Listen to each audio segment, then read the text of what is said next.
Hello, everyone. Welcome back to another episode of Histories Uncharted. I'm your host, Shanna, and with me, as always, is my amazing co-host, Cecilia.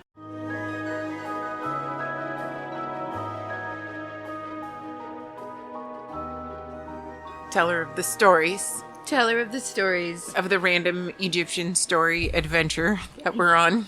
Yeah, and I think it's super fun. And just to recap of where we left off last time was Amenhotep III. He was a dude's dude. He inherited a very rich kingdom. He killed a lot of things. He built a lot of things. He had a lot of wives.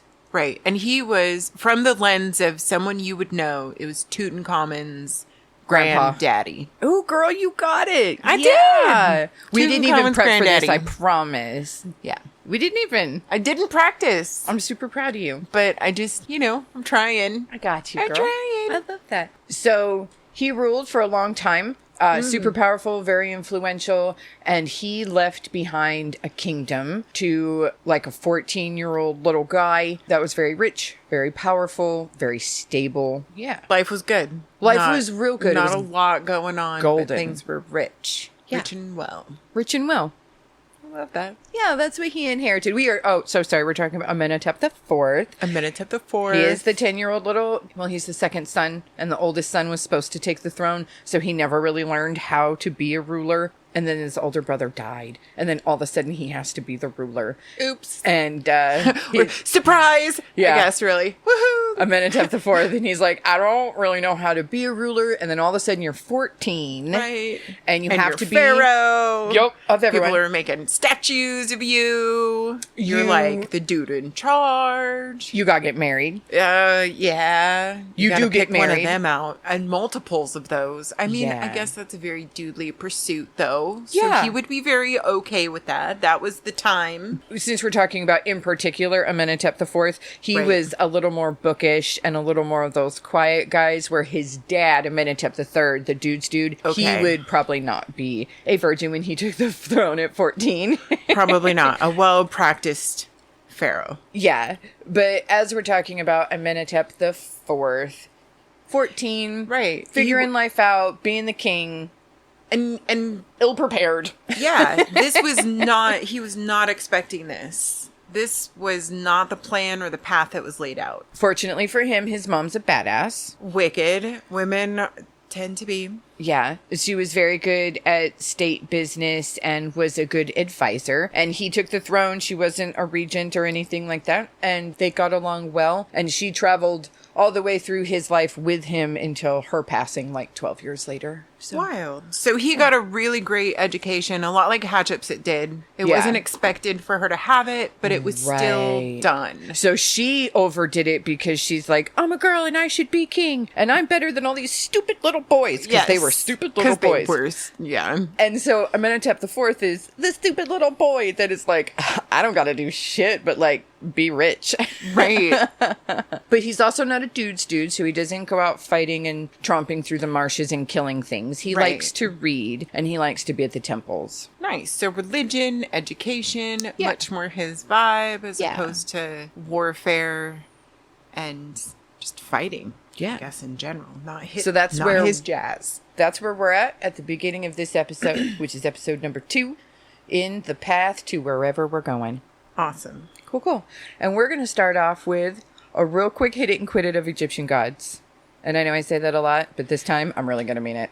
Yeah. And Egyptian gods is like one of the most complicated things I think I've ever. Yeah. Ever. It's deep. It really requires like tomes of books and like Yeah. spreadsheets and those. It almost feels Flow like charts. when the Greek gods became the Roman gods, but this like happened like 8 or 9 times. Yeah. And that's really confusing. Because we're just humans repeating the exact same things over and over again. And they, as a society, were very consistent being humans for like 3,000 years, 3,500 years. And that's a lot of history. So that's them just going through the human cycle over and over again. Good So times. that makes sense. That makes sense. And gods regurgitate and up and down, and people's beliefs change, and things happen in life. I'm just going to do some fun ones, just mention them because I think that Okay. they're fun. And then we're also going to just keep saying over and over again the two that are important. Amun, and Aten. Amun, Aten. Okay, so I'm Not sorry. the same. I'm enjoying a Amun mule. and Aten. I don't want to sound like I'm an idiot. With our white lady accents. Who knows what ancient Egyptians sounded like, but I'm sure it didn't sound like us. Definitely not like us. No. So you have the principal god, Amun. Right. He is worshipped pretty much all the way through Egyptian history in one form in one form or another. Right. All the way to 2350 BCE. He's actually one of the original 8 deities. And the only reason when I'm going all the way back to this origin story, which I'm not going to bore you with again, whatever. It's cool. Is because of their imagery is super cool. So they have 8 origin gods, 4 boys and 4 girls. And each of the girls, like, they look absolutely identical, which is super fun. How the hell you're supposed to tell them apart. Okay. But all of the girls have heads like cobras wearing wigs, and then their bodies are like very stereotypical female Egyptian profile. So Right. cute little pert butt, perk titties, tiny waist. Right. The little boop of a booty. Yeah. Tall, lithe, gorgeous, cobra head, wig wearing chick. Right. Yeah. And that's 4 identical representing the deities. And then the dudes are all identical wearing wigs and Right. typical dude bodies that They look are like bronzed Michael Phelps. in skirts. In Because they have skirts. those cute little Yes. white kilts that they wear. They're all very T-shape. Yeah, they are. They got little 6-packs. Sometimes they literally will draw 6-packs onto their little Egyptian images. Yeah, it That's feels cute. like the very classical, stiff Yeah. Egyptian art that we're all very used to. At the epitome of human perfection and beauty, because you have to remember that they are gods. They represent the best, the most, the godly. So they are Right. beautiful. They have beautiful images of the male perfect image, and their heads were frogs. And these are like, look at your picture, super cute little frogs. They look like Kermit. They do. They're very tadpoley and Kermity. Google these origin gods. They are called, we don't know how this is said, the Ogdoad. I think that sounds more funner. Ogdoad. Ogdoad. Who knows? Ancient Egyptian is fun. The eightfold. I don't know. I vibe with that. I dig it. I'm a multi-god kind of girl. The eightfold I dig sounds it. A, either pirates, or B, witchy. Yes. You know, because of like the 9 pieces of 8. They're the It is. eightfold. Yes, that is spoopy. Google them. They're super cute looking froggy snake god people. They are. I don't know. The girl heads are kind of creepy. It's They're very really skinny. whole where their heads They're not should even be. big snakes. Like the frogs are big Yes. and proportionate to the body, but the snake heads are not proportionate to the body, and they're really tiny with these a ginormous wig. wigs. It's With it's the bouffant cutest. wigs. It's amazing, and I love it, and I'm here for it.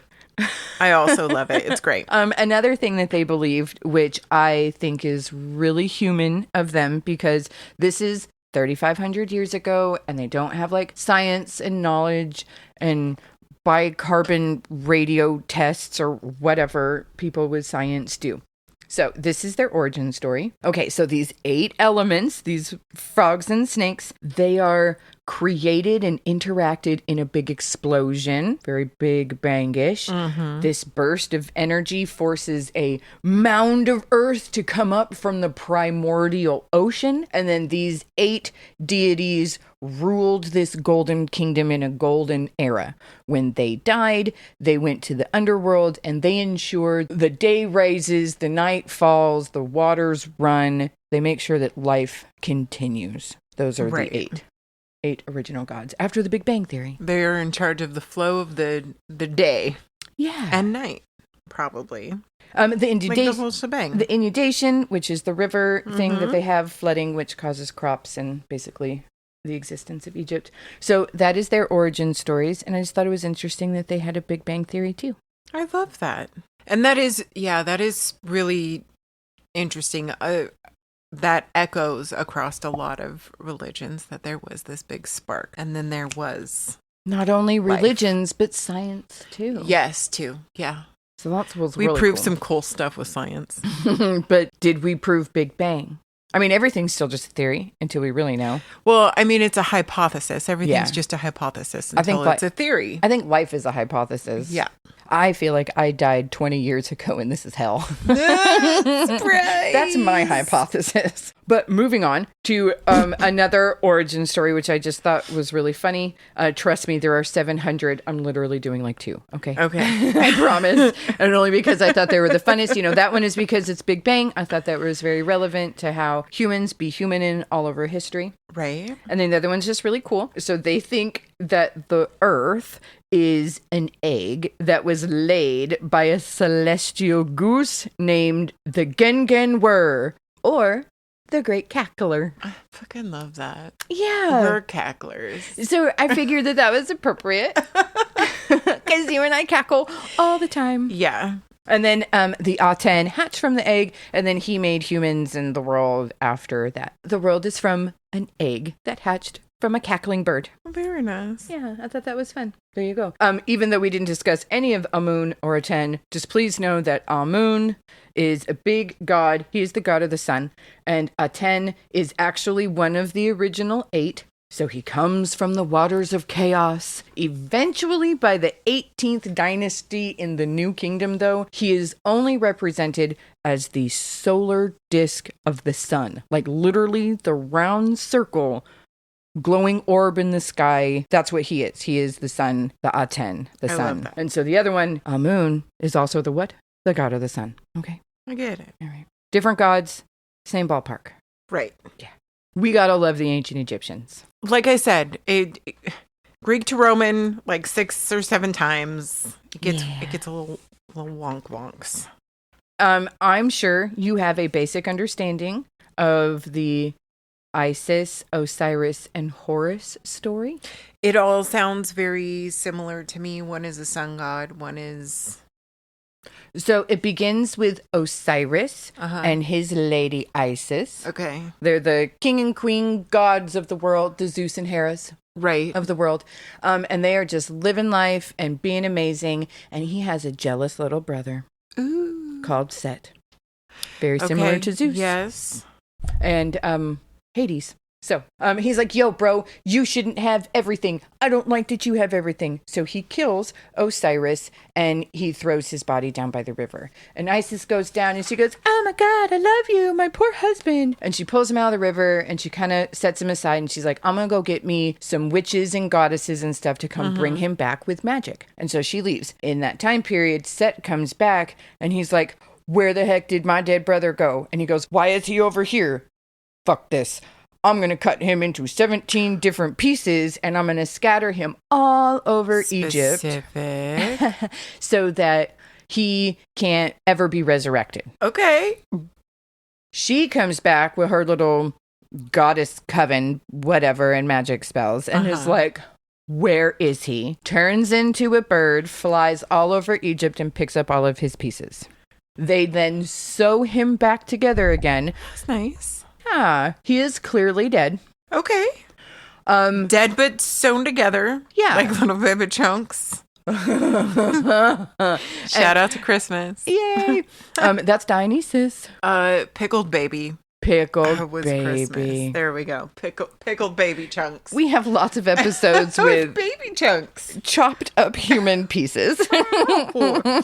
And that's why you guys keep coming back. Because we like chopped up pieces. These chopped up pieces, depending on your belief, because like she says, Greek to Roman over and over again, either their son Horus is already born or he is like born from the baby chunks that are resewn back together again. So Osiris becomes the god of the underworld. Okay. He's the dead king. And then Horus, the son, becomes the living king. And Isis is still the great mother and the great wife. Right. Yeah. Now, explain something to me. So Amun, Aten, and then we have Isis and Osiris. Now, did they exist in the same time frame? They're just... one is preferred over the other as far as what is worshipped, what is preferred amongst the people, or is it like we're seeing like this shift to a new way of worship? It's always the exact same and constantly in flux. Right. I know that's not a very good answer. Cool. So there It's was an answer, though. Do you know what I equate it the most to? That episode on Netflix. It's a series, it's a horror series, and it starts out in like 1996 and then 1976 and then like 1876. That horror Oh, the street. Fear Street one. Yes. Yes. With the campground and the witches and all these different characters. And they are all involved and playing themselves, playing different roles. Yes. That is what this does. It's the same people, but continually changing the roles. And you're like, oh, but wait, before that, this happened. Sometimes they'll completely ignore that. And they'll just start this new path of mythology of it. So, like, Horus is the living king. So the Pharaoh is Horus. Like, literally, that's your title. You exist as Horus because you're the living king. And when the queen assumes the throne, she becomes Isis. Hatshepsut became Isis. Mm-hmm. It's a position. It is, you are the goddess. Amun still exists because the sun exists. Aten still exists. All at the same time, but different. So Amun at some point had Ra attached to it. Ra is also the sun god. So now you have two sun gods smushed together in the same Amun Ra. Aha. They're all the same person playing different characters in the different chunk of time of this 3,000 year chunk. Amun Ra. Same dude. Ra. Ish. With different tales attached to them. Right. It's really fun. Different outfits. Yeah. That's why we weren't going to delve too much into gods. Okay. I think that the origin stories are super fun. And you always have to remember that the king is Horus. The queen is Isis. Death is Osiris. You pass into the underworld and the world of shades and with Osiris. And this is for forever. Right. So this is the world that Amenhotep IV is born into. So since we're going to go back a chunk of time, to Hatshepsut's grandpa, so it's only like 10 generations back. Oh Just a reminder that Egypt at some point was under the control of an Asiatic group called the Hyksos. Mm-hmm. At some point, a dude had to kick him out, and that was Hatshepsut's grandpa. Good job. This began the 18th dynasty and the New Kingdom. Right. That Amenhotep IV is like 7 generations down of a bunch of rich people getting richer and richer. Right. And when the 18th dynasty was established, Amun was established as their primary god. He's still Horus. Don't get confused. Amun is the main god in this world. Our capital is Thebes. I have got temples to Amun all over. Okay. Churches to Amun everywhere. Taking tithes and donations and getting supported by the state. And the more that the 1% worship something, the more the masses worship something. So the temples of Amun are very powerful. And rich, established. We're like, 150 years? Into this. Yeah. Well, I mean, of Amun being the primary god. Our shot in the dark is Hatshepsut 7 generations further removed. Can you name anybody 7 generations removed from you in your family? Oh, my family? No, peasants don't keep written record. I can't remember. I'm probably like 5 generations of illiterate. Yeah. No, I can go maybe 3 or 4 generations back, and maybe some people can because they're all ancestried up and stuff, but don't put your DNA online, folks. So what I'm saying is, like, this is a long chunk of time. This was that something that was started 7 generations ago. You are so engulfed in it that it is part of your daily, your really historical understanding. It is your world. Yes. So you've known no other world. No one around you has ever known another world for a long time. Correct. Nobody can explain how it started to you firsthand. Yeah. I dig that. So Amun's the big god. And he is it. Yeah. And we're in the 18th dynasty. And Amenhotep IV is 14. Right. And he is the son of a rich, powerful, popular, dick-swinging dude. But the second option, he wasn't the firstborn. He wasn't trained, groomed, meant to be. Yeah, but you know what? What? He's still Pharaoh, right? He still is. So he gets all the money, Right? and he gets his pick of the hot ladies. So he gets to marry the hottest chick in town. Hey, now. Yeah, her name is Nefertiti. Hey, no. That's a very familiar name to most does. people. She is known to be beautiful. She has a beautiful bust image of her head. She's very well known. She is Nefertiti. And this means the beautiful lady has come. Ooh. Yeah. So she was the great royal wife. Number one, she's Egyptian, top wife. Don't think that this spindly little bookworm doesn't have a lot of wives. He still chooses lesser wives. But I'll tell you, he loves his wife. She's also like 14, 15, so they're approximately the same age when they're getting married and taking the throne and starting this journey together. That definitely changes your experience. Yeah. So that's cool. I don't think he picks up his secondary wives until, further along down the line as he's making political alliances with other places. That would make sense. It's really weird. I think he inherited some of his dad's wives too, because they're like concubine-ish. How did they feel about sloppy seconds from dad? That's really an interesting... I mean, I don't know. From a standpoint of political alliances and establishing dominance in a family sort of aspect of people who aren't necessarily going to take the throne, but people that are aligned with you. Okay. Maybe? Okay, look. It makes sense to have a lot of babies with a lot of women. No, it totally does. But picture this. Oh my God, this is exactly what happened to the Ottomans. So if you keep keeping these ladies, and the pharaohs, they have vibrant lives and sometimes short lives. Right. So you will have women that will live, their lifespans are literally 3 pharaohs' lifespans, and they keep accumulating. You're going to have a lot of catty, entitled women just hanging around that you got to take care of and pay and feed. That's fair. That's a lot of ladies. That's what the kinda harems would overwhelming. turn into. It does sound a lot.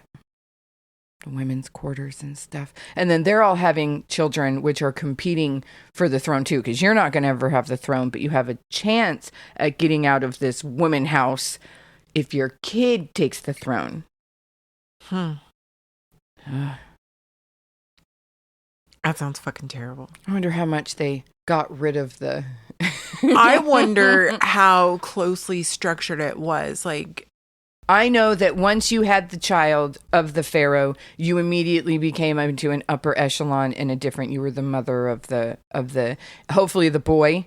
right. Girl, you're higher than the rest of the wives except for the great royal or a woman that happened to have a son.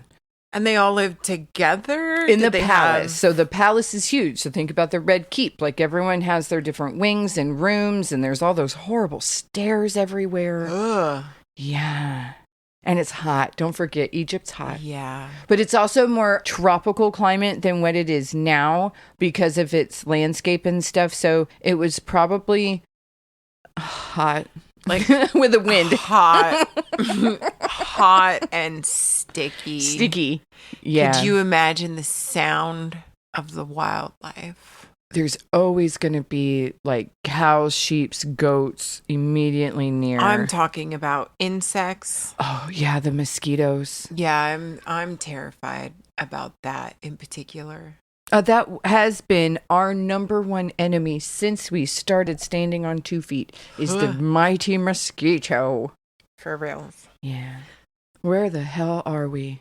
He's married. And forms a really strong bond and relationship. It seems that they are very connected. They are. From Okay. early on. So one thing that might come up later, because it's the beautiful lady has come, could theoretically mean that this is a woman from foreign origins because she is coming to Egypt. This could be a name that she was given when she took the throne. Okay.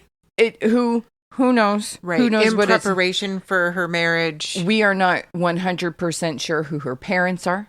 Oh, really? There are speculations. One of them is this court official named I, very high placed. So, is he? Is she? Is she not? Is she foreign? Is she Egyptian? Who knows? She's 15. She's the great royal wife, and we're starting this journey. Okay. And she's beautiful. And she's gorgeous. Yeah. That we know, because historically speaking, like to 2025, we still speak about how beautiful, how pretty Nefertiti was.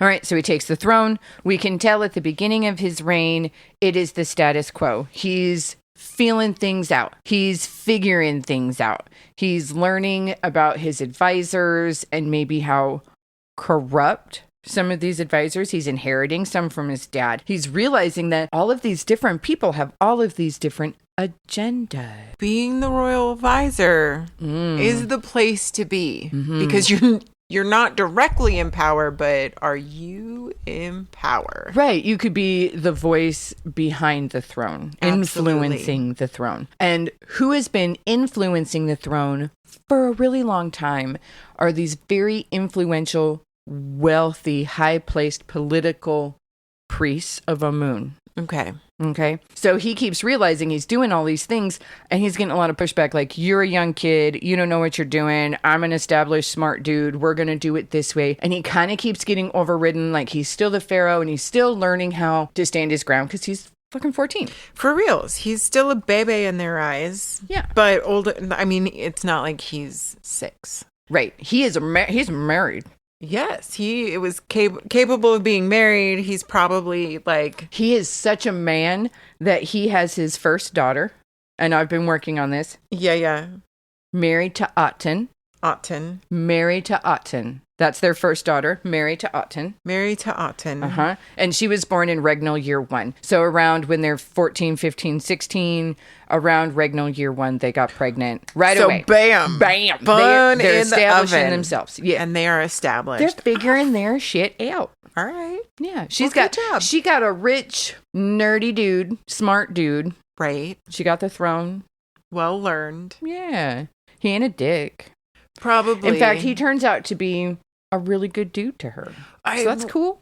It's rare. It's in a book. Reading Rainbow. You know, that we always need to remember that of anything that you read of history is just what someone wrote down. And we don't really know anything. So. This is fair. He could be a total psychopath in real life. He could be. He could be Dandy from American Psycho. Not American Psycho, my but God, no. American Horror Story of the freak show. Hilarious fucking reference. Call out girl. Yes. Oh my God. Yeah. Wouldn't that be so funny? Yeah. You see that guy in the grocery store. You run. I don't know. He did give off feet in the freezer vibes. He does. That smile. Amenhotep, we're figuring it out. We're still learning. So he moves along. Everything is status quo for the first couple of years. All right. So around regnal year 2 or 3, he decides to throw a said festival. And you're like, cool. We like parties. Okay. But it's kind of like the Queen's Jubilee. You have it at certain times in a pharaoh's life. And the said festival is when you're 30 years a king. 30? 30. He's just a baby. He's been on the throne like 2 or 3 years. For real. Why is he throwing a establishment of who I am big old party? Okay. Little weird. Well, I mean, we know why Hatshepsut pulled the hat out of the bag. Why did Hatshepsut throw these festivals? Because she wanted to establish, wasn't it her origin story or something wild and crazy? Do you remember? That? I feel like that was it. She's like, I am queen. Here is my origin story. I'm king. I'm female king. She start new words. Female king, new words. I am the daughter of an actual god. Amun, the super powerful god that we're talking about right now. Right. The god of the 18th dynasty. That my granddaddy established. Yeah. I am the actual daughter of, therefore my kingdom is I'm part god. I'm Isis. I'm the daughter of Amun. Yeah. Lobs. Legitimizing public display of political establishment. folks. Right. It's Let's rolling use the out words that it with, really is. like, my pimpin' 16th birthday party on, like, MTV or something. He's like, welcome to my crib. Sorry. That's okay. It's only all of the electrical cords. It literally is all of them. Look at all of them. Listen, this is why Celia has a lid on her drinks, folks. I spill everything. I can't. For real. judge. But welcome to my crib. Yeah. This is my 16th birthday party. I'm a big Dude. Big dude.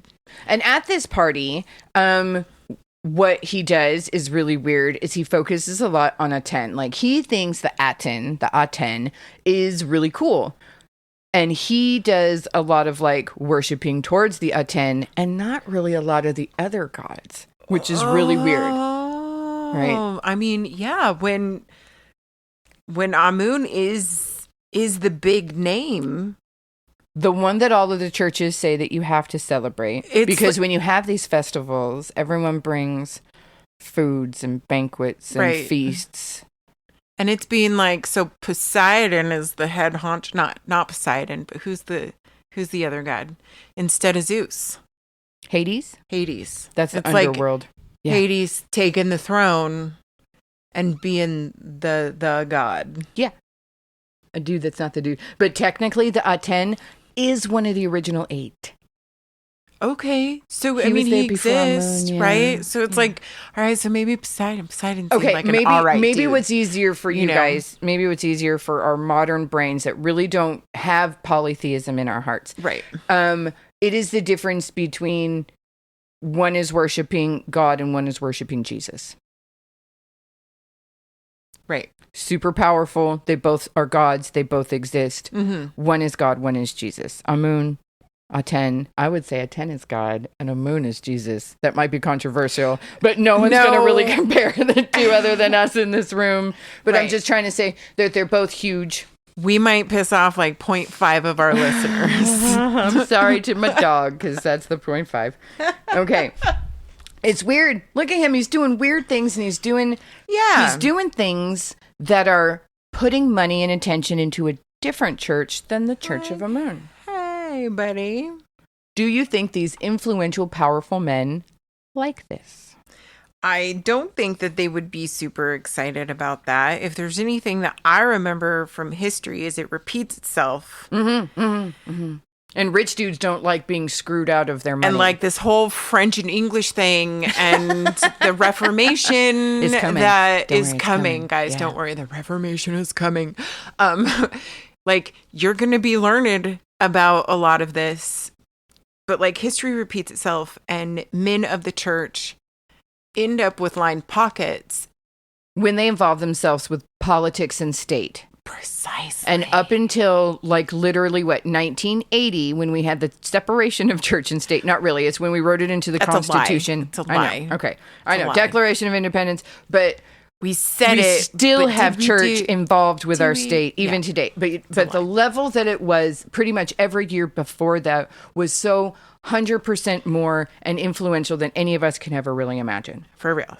So, saying these things, it's not a battle of gods or beliefs and whatever. This is a battle of rich dudes trying to get power and trying to establish who's on top. Right. And who all gets the way money. Back in BCE, we were still playing the same game of chess. Yeah. So that's the game that we're playing right now, again.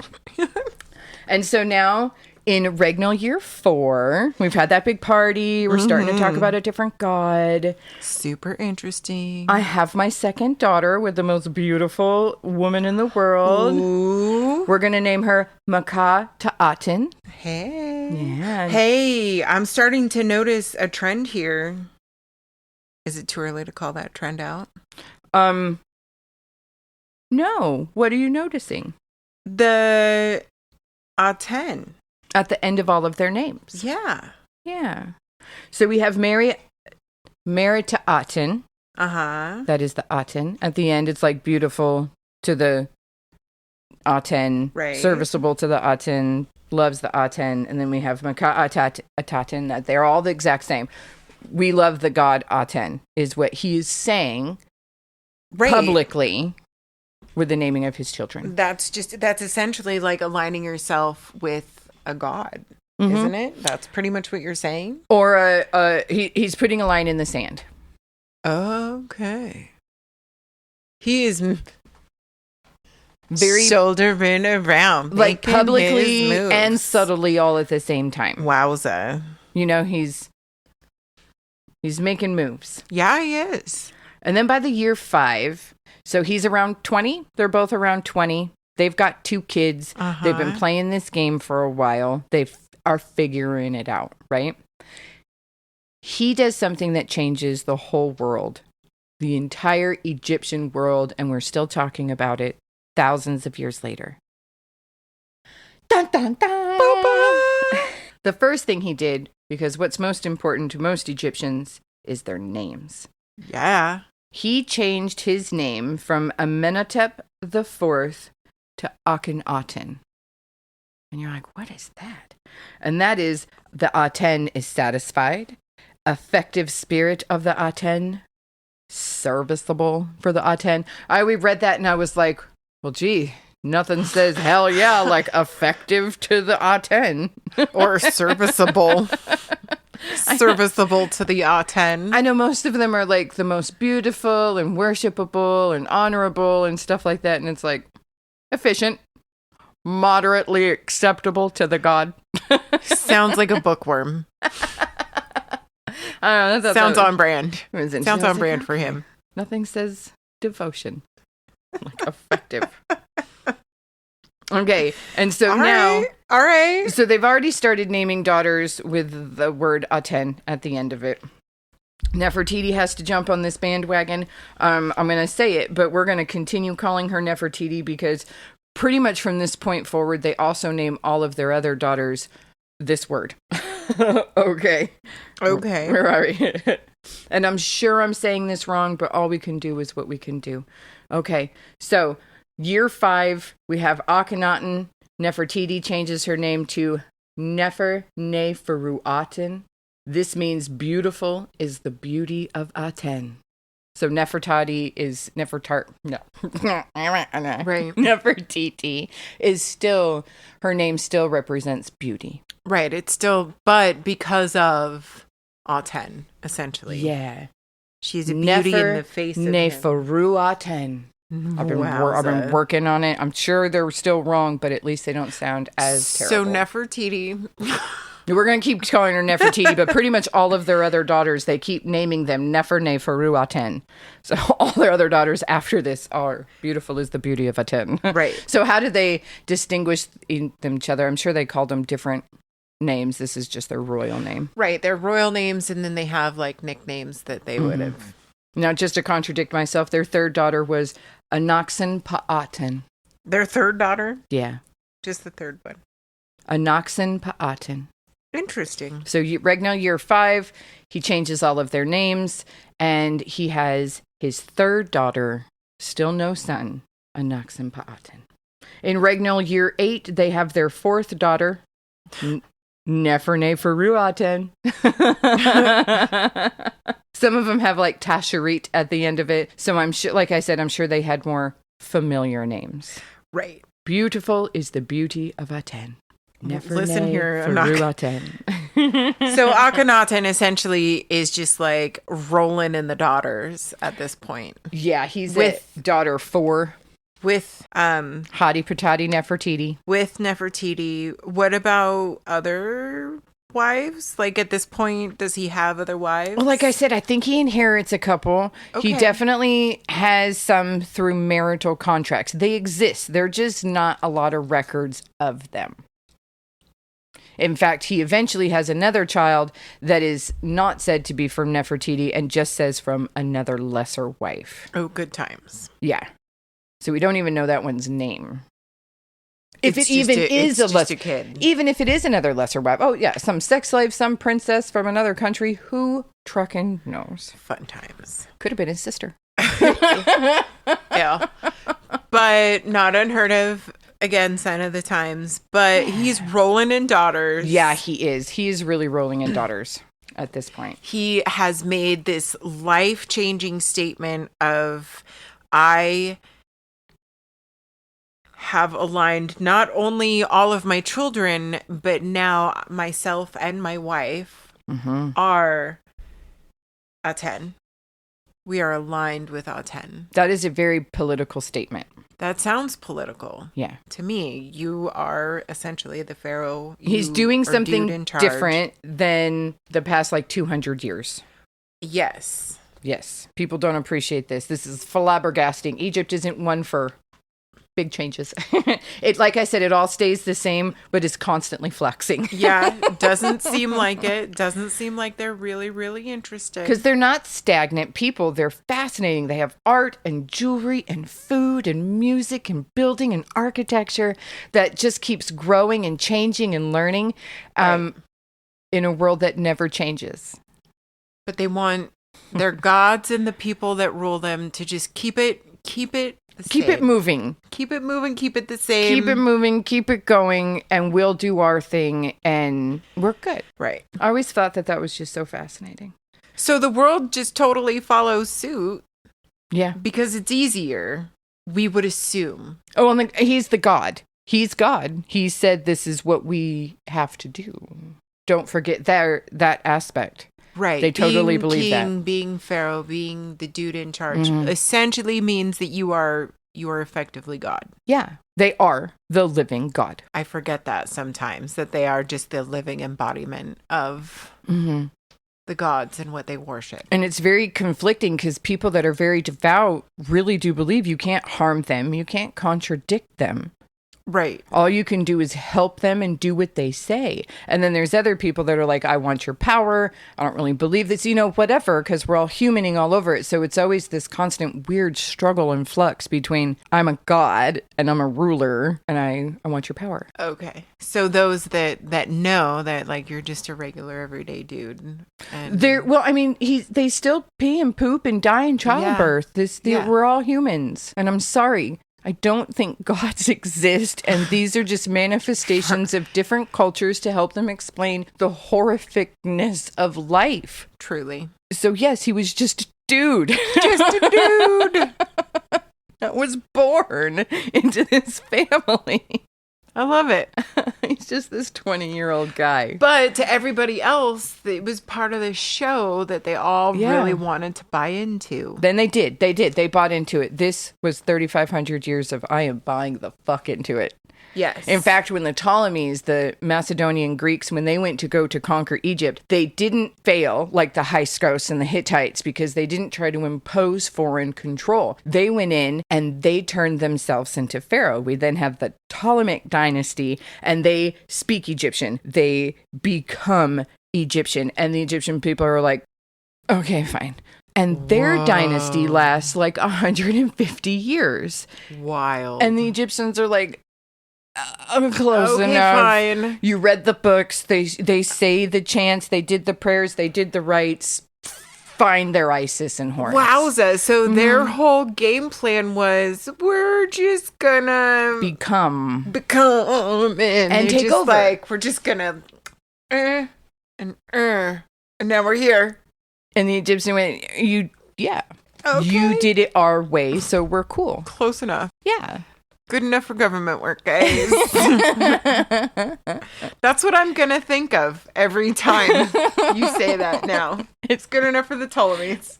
Well, the Egyptians were fine with the Ptolemies because they came close enough. Right?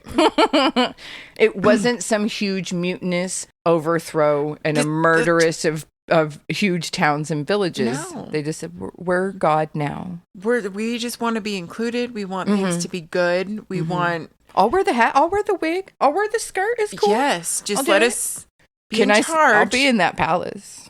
Yeah. Yeah. It's good here, guys. Grapes. Wine. I don't want to change anything. You guys got it figured out. You really do. You just let me be in charge because I have a god complex. All right, Ptolemies. Sounds like a couple of ex-boyfriends. I think they're very wise, conniving. Yeah. I don't know. This shit's good here. Yeah. I'm here. We're here now. I'll be in charge. She said on our potty break, she's like, I think this might actually be 3 episodes. And I'm sitting here thinking, this might be 13 episodes if we keep chitter-chatting. We are chitty-chatty, but that's why I keep looking down and we're like a bullet point further. Okay, so we're still in year 5. Okay. Change their names, have these kids move the capital from Thebes to a whole new area. He picks this location. What? Yeah. Wait, hold on. Takes the capital. He says, you know what? I am so tired. He is surrounded by temples, by influential people, by already established bureaucracy and bullshit in this palace, in this place, in this town. I am tired of this.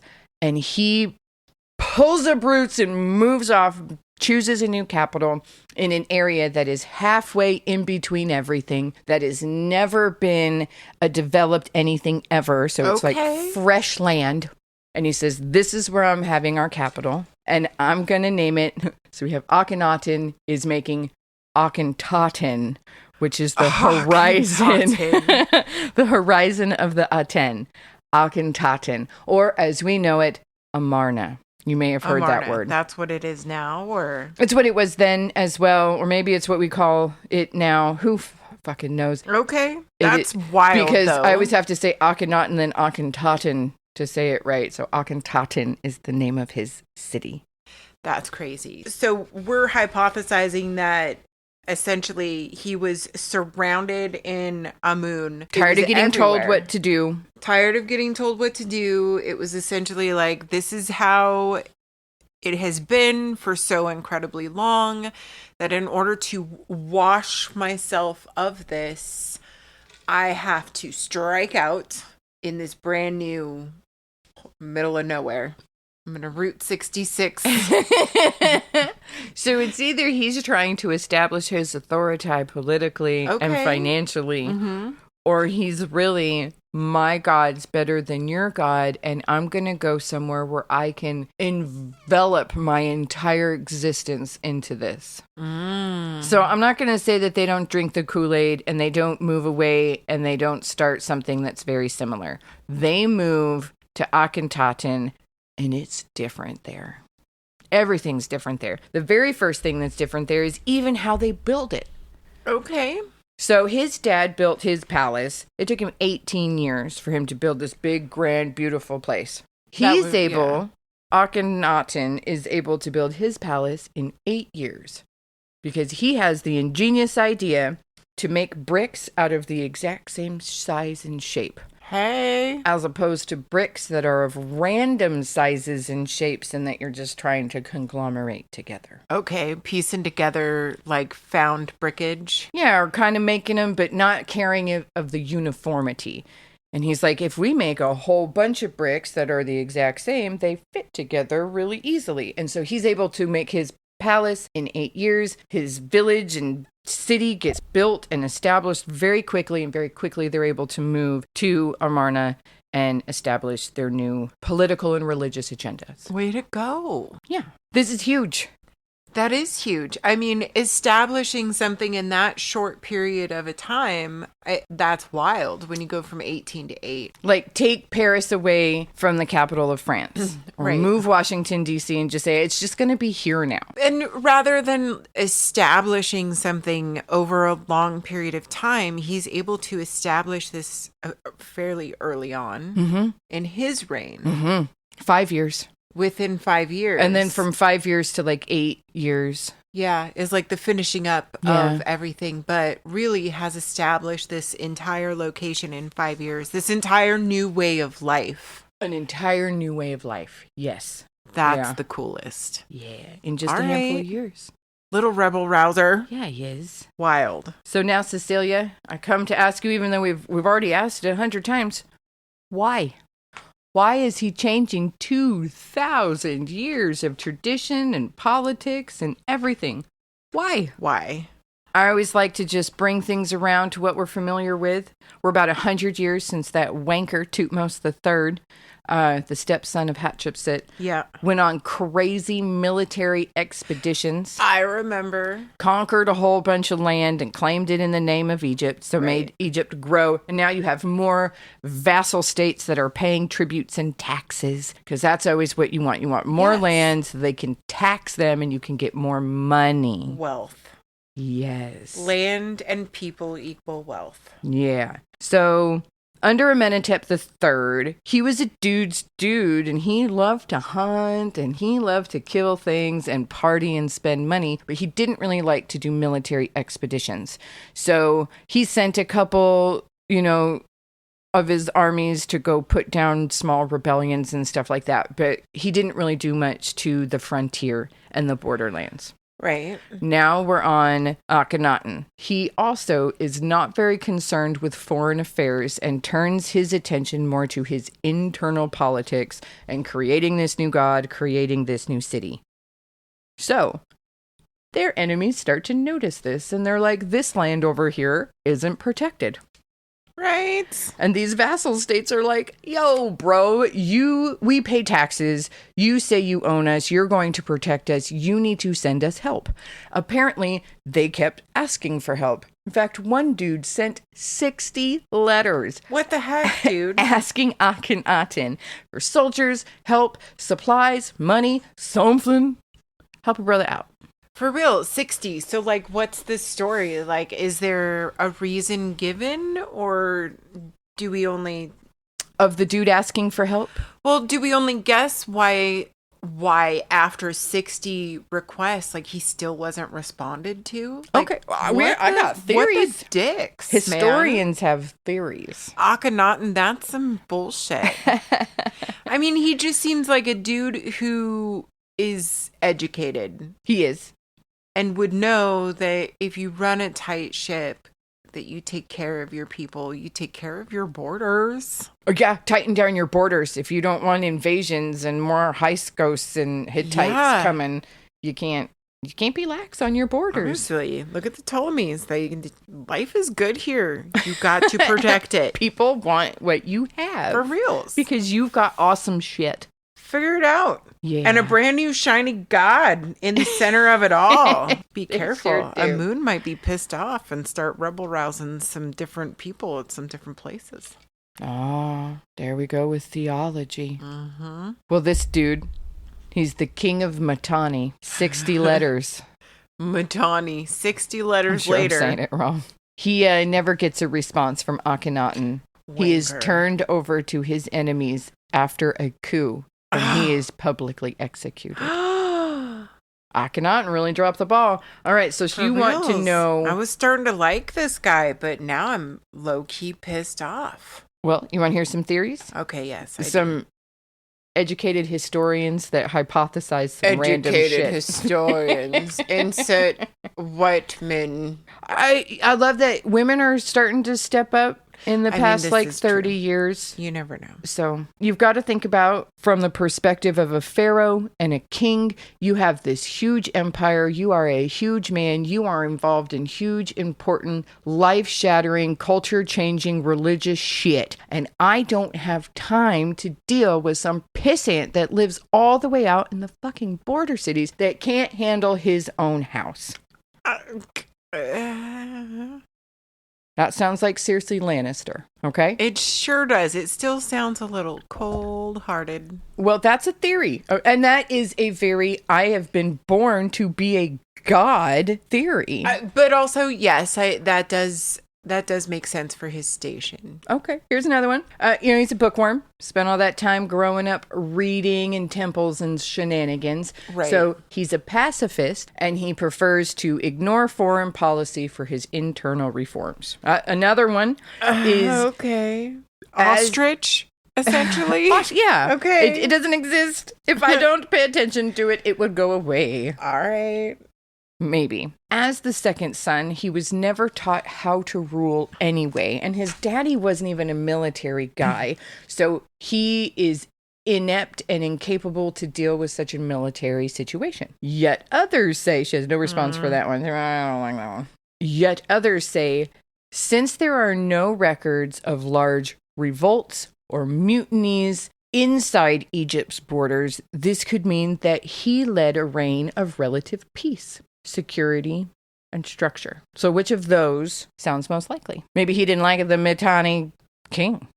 Maybe. I don't know. I think his mom was badass and very interested in him being educated. So I feel like he would have an understanding. Maybe he wouldn't have like the you're going to go on to lead understanding of effective border patrol, like just a basic military understanding. He would have this. I feel like it is part of being Yes. raised a royal. I feel like he's smart enough to understand that this is something that is important. He seems like a clever, smart dude. He seems like he understands the showmanship of being a royal Yeah. amongst his people as far as getting them to follow along with this great change that he has inflicted upon them, because he's essentially uprooted their whole entire life. And they're Everyone's all life. just like, okay. Everyone's life, because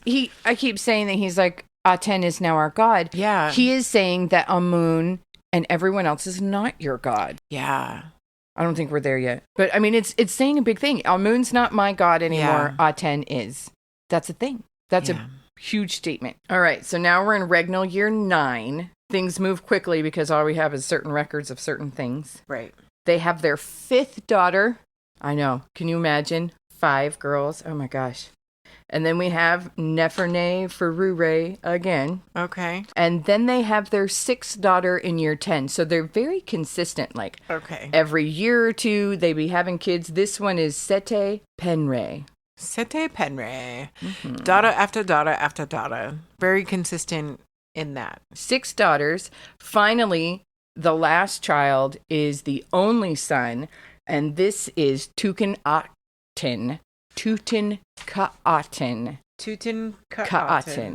Tutankhaten, the only son of the pharaoh, and they think a lesser wife because he's not ever really attributed to be Nefertiti's son. Okay. She is the mother of all of the daughters, but most historians think that Tutankhaten is the son of a lesser wife in the pharaoh. Who fucking knows? Because we weren't there in their bedchambers. And Maury Povich wasn't there, so they probably didn't know either. That's fair. They were only peeing on wheat to tell if you were pregnant or not. So Right. They couldn't tell which one was. You are the father. Could you imagine? Oh, I guess it's my mothers gosh. we Now don't I know wanna who is. see You that. kind of know which one is your mother, I guess.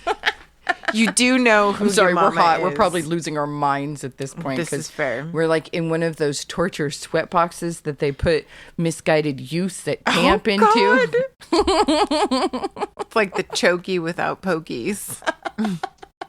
It's terrible, guys. Yeah. All right. Well, then I would say that we have reached the end of episode 2. And when we come back, we're going to wrap up the rest of Akhenaten's tale and continue on this journey to the path that we are still not at the destination to. The purpose of this podcast.